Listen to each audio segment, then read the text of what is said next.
Hey everyone, welcome to another episode of That's So Funny. Episode number, where we at? 640. Yeah, we're doing it. This tomorrow. Yeah, we're doing it, bro. So my name is Joe Biden and we're doing it. Just here chilling. Another day just chilling.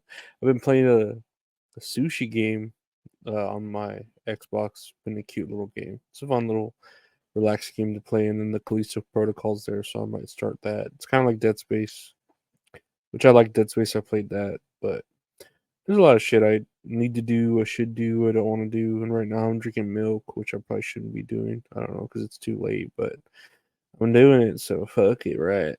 Fuck it, right in the bucket, right? But yeah, let's check out the news. There's a lot of random news here. I know I really haven't been doing anything other than trying to sell stuff on eBay. I sold some. What did I sell? Some like light covers for a truck that my dad gave me. He gave me like a belt buckle to sell, and he was all, "I would have given you the belt too, but it's a real gay looking belt, so maybe you could just sell the buckle." And I was like, "Nah, nah, that's cool." Uh, what would the people say?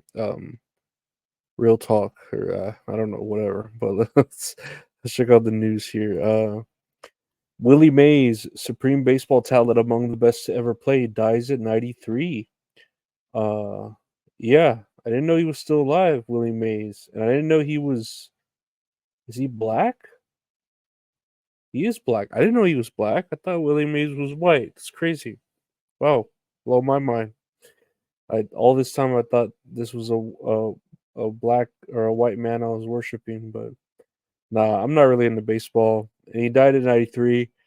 That's living a pretty decent life, so good for him. Hopefully he didn't die like alone, because that's a real sad way to die, I guess, Typically, that's the worst way to die, is just alone in your thoughts, But he had baseball, so baseball's kind of cool, I guess. I can think about the movie Angels in the Outfield, how weird it is, but it's like star studded. Like it has a lot of stars in it. It has like Tony Danza, Danny Glover, Joseph Gordon-Levitt, Matthew McConaughey, uh, no, it has more stars. There's a lot of stars in that movie. They were like unknowns and shit, and it's Christopher Lloyd, who's an angel. Yeah, it's a weird ass movie. Moving on here, the news. Dollar Tree left tainted applesauce on shelves for months, FDA says. Applesauce pouches contaminated with heavy amounts of lead remained on Dollar Tree store shelves for nearly 2 months after being recalled and linked to hundreds of lead poisonings nationwide. Um, the discount chain continued selling cinnamon applesauce well after Wanabana USD recalled all of its apple cinnamon fruit puree. I don't know how they get away with it. They can't keep getting away with this. Nah, like typically when an item gets recalled like this, uh, the store is to scan it, make a count of it with inventory, destroy it, and then send it to the distributor or the product owner so they can like credit you for it. And I don't know if all Dollar Trees were doing this, then this is pretty bad. If it was just like a few specific Dollar Trees, then I could understand like okay that those Dollar Trees just don't want to do their shit, because I've seen where we've had rowdy recalls and sometimes people just don't want to do it because it's a headache. I've had to deal with a few recalls for like salads and stuff, and it was a pain in the butt because you had to like pull everything out, like just throw it away, and it could be for the dumbest shit. Like, oh, there might be plastic in there, you know, or there might be almonds in there instead of peanuts or something. So whatever. But Dollar Tree, I don't know. I know when I would round round get around, I get around, yeah, get around, ooh, I get around, I get around. I get around. When I used to get around, I would find all the out of dates when I call them out of dates, like the at Walmart, I would go to where the dairy was, and I would always get this certain like cream cheese, and dude, they were always expired, always. So I took a marker and I would just start marking every single one that was expired because that shit expires so fast. And yeah, it's like the dairy department guy didn't give a shit about his department or the managers and shit, but yeah, that dairy department was shit. It was fucking shit. Back in my couponing days. I miss those days.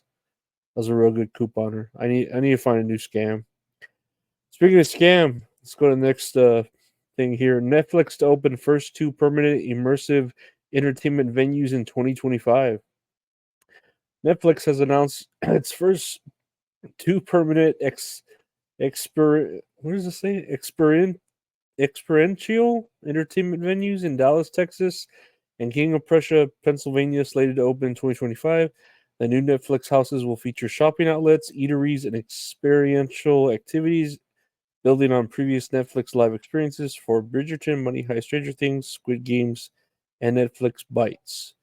So it looks like they're trying to make a uh like a Disney World for Netflix, or like where you can go and experience Stranger Things, Squid Games, I don't know, House of Cards. There's a lot of Netflix IPs that they could, use, and that's interesting. I don't know how well it will do because I feel like the only experience people deal with Netflix is if they're still watching it or having fucking sex, right? That's the meme, the whole Netflix and chill shit, right? It's like, oh, are you still watching Netflix? Nah, I'm sucking on these chicks' titties. I don't need to watch the next Rick and Morty episode that we've already seen 3 or 4 times, But I'd like to see what they're gonna come up with. I just don't know about it. I mean, if they're making this much money hand over fist, what the fuck? Why not? But I don't think it's gonna do well. And how much it's gonna be to like go in there, and if it can take on like Disney, because now Disney has Disney Plus, but it has Disney World, blah blah blah, and then you have Mario Land and Super Mario, blah blah. So we'll see. It's interesting. I look forward to seeing what comes out of that. Um, Moving on to some more news, and this is white boy news. Jake Paul to fight Mike Perry on original Tyson date. World reacts. Jake Paul will still fight on July 20th. It just won't be against Mike Tyson. Paul announced Tuesday via X that he will fight a mixed martial artist and bare knuckle boxer Mike Perry on July 20th, the originally scheduled date for the Tyson Paul fight. The announcement comes less than 3 weeks after Iron Mike had a medical issue that forced a postponement of the original fight.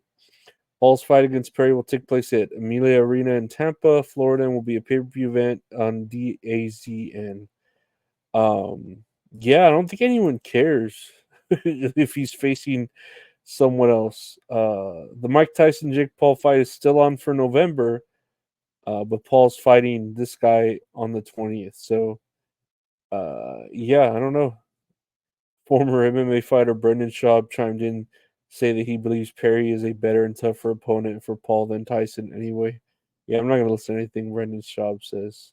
Bappa, bappa. Nah, but whatever. If it makes them money, right? I'm here trying to find the next scam to move on to, and to the great beyond, and trying to get that right mixture of medication so that my brain can not explode from a stroke, but not have to worry about all the blood pressure. I don't know, whatever, right? But lastly, here on the White Boy News Network, this is pretty funny. Justin Timberlake has been arrested for DWI and released from police custody. And here's his mugshot. If you're watching it, he's got such a sad looking mugshot. Cry me a river, won't you do? Cry me a river. I need you to cry me a river. Go, go, go, go, go, go, go, go, go, go, go, go, go, go, go, go, go, go. We only got 4 minutes to save the world. Now grab your boy and grab a girl. Every little thing I do never seems enough for you. You don't wanna lose it again. But I'm not like them. Even when you finally get to lose somebody, guess what? It's gonna be me.